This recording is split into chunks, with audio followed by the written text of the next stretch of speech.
اور ہر شخص کے حفاظت کے لیے کچھ فرشتے مقرر ہے جن کے بدلی ہوتی رہتے. دیکھو دائیں بائیں جو فرشتے ہیں نا نیکی اور بدی لکھتے ہیں, ٹھیک ہے. تو اس سے معلوم ہوگا کتنے انسان ہیں, اور ایک انسان کے ساتھ 2 فرشتے ہیں.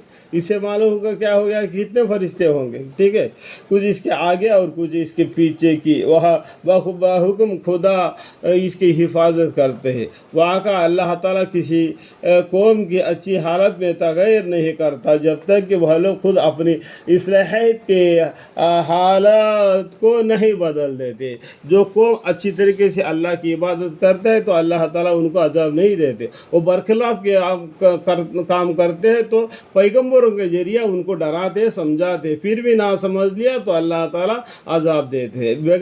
بغیر سمجھائے اللہ تعالیٰ کسی کو سزا نہیں دیتے, ٹھیک ہے. اور جب اللہ تعالیٰ کسی قوم پر مصیبت ڈالنا تجویز کر لیتا ہے تو پھر اس کے ہٹنے کی کوئی صورت ہی نہیں, اور کوئی اس کے یعنی خدا کے سوا ان کا مددگار نہیں رہتا. وہ ایسا ہے کہ تم کو بجلی دکھاتا ہے جسے ڈر بھی ہوتا ہے اور امید بھی ہوتی ہے, اور وہ بادلوں کو بھی بلند کرتا ہے جو پانی سے بھری ہوتے ہیں, اور فرشتہ اس کے تعریف کے ساتھ اس کی پاکی بیان کرتا ہے, اور دوسرے فرشتے بھی اس کے خوف سے, اور وہاں بجلیاں بھیجتا ہے, پھر جس پر چاہے انہیں گرا دیتا ہے. اور وہ لوگ اللہ کے بات میں جھگڑتے ہیں, حالانکہ اوڑا شدید القوت ہے. سچا پکارنا اسی کے لیے خاص ہے, اور اس کے یعنی خدا کے سوا جن کو یہ لوگ پکارتے ہیں اور ان کی درخواست کو اس سے زیادہ منتظر نہیں کر سکتے جتنا پانی اس شخص کے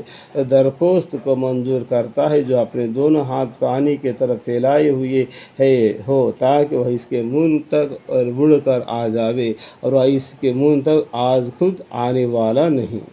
اور کافرون کی ان سے درخواست کرنا محض بے اثر ہے, اور اللہ کے سامنے سب سرخم کیے ہوئے ہیں جتنے آسمانوں میں ہے اور جتنے زمین میں ہے, خوشی سے اور مجبوری سے, اور ان کے ساتھ بھی صبح اور شام کے وقتوں میں.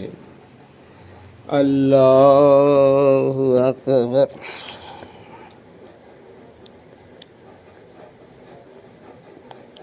اللہ اکبر. آپ کہیے کہ آسمان اور زمین کا پروردگار کون ہے؟ تو آپ ہی کہہ دیجئے کہ اللہ ہے. پھر آپ یہ کہیے کہ کیا پھر بھی تم نے اس کے یعنی خدا کے سوا دوسرے مددگار قرار دیے رکھے ہیں, یعنی شریک کر رہے, جو خدا کے برابر دوسرے کو رکھ کے اس کو بھی عبادت کر رہے, جو خود اپنی ذات کے نفع نقصان کا بھی اختیار نہیں رکھتا, کوئی نقصان کا کوئی فائدہ کا بھی وہ اختیار نہیں رکھتا, جس کو خدا کے برابر آپ لوگ عبادت کرتے ہیں. آپ یہ بھی کہیے کہ اندھا اور آنکھوں والا برابر ہو سکتا ہے؟